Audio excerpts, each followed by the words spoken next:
Hello বন্ধুরা, Samad hand rights চ্যানেলে তোমাদের সবাইকে স্বাগতম। আজকের এই ভিডিওতে তোমাদের সাথে আমি শেয়ার করে নেব জাতীয় চিকিৎসক দিবসের বক্তব্য।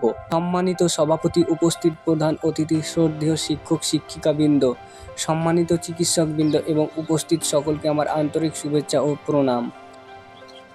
আজ 1 জুলাই আমরা জাতীয় চিকিৎসক দিবস পালন করতে একত্রিত হয়েছি।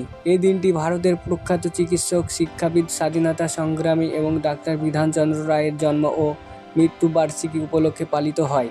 তার অসামান্য অবদান স্মরণ করে প্রতি বছর 1 জুলাই এই বিশেষ দিবস উদযাপিত হয়। চিকিৎসকরা শুধু রোগের চিকিৎসা করেন না, তারা মানুষের জীবনে নতুন আশার আলো জ্বালান। একজন অসুস্থ মানুষের পাশে দাঁড়িয়ে তারা জ্ঞান, দক্ষতা, মানবিকতা ও আন্তরিকতার মাধ্যমে সুস্থ জীবনে ফিরে আসার পথ দেখান। দিনরাত, ঝড় বৃষ্টি, উৎসব পার্বণ সব কিছুর ঊর্ধ্বে উঠে তারা মানুষের সেবায় নিজেকে উৎসর্গ করেন। বিশেষ করে মহামারীর সময় আমরা দেখেছি নিজের জীবনকে ঝুঁকির মধ্যে রেখেও চিকিৎসকরা নিরলসভাবে মানুষের সেবা করেছেন। তাদের এই আত্মত্যাগ, দায়িত্ববোধ ও মানবিকতা আমাদের সকলের জন্য অনুপ্রেরণা।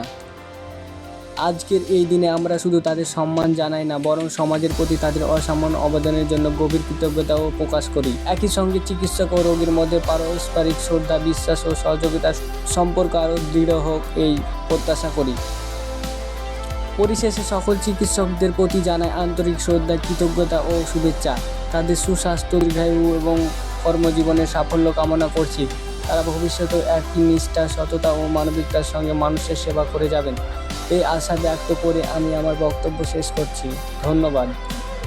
ভিডিওটা যদি তোমাদের ভালো লেগে থাকে তাহলে লাইক দিও আর নতুন ভিডিও পেতে চ্যানেলটা সাবস্ক্রাইব করো। ধন্যবাদ।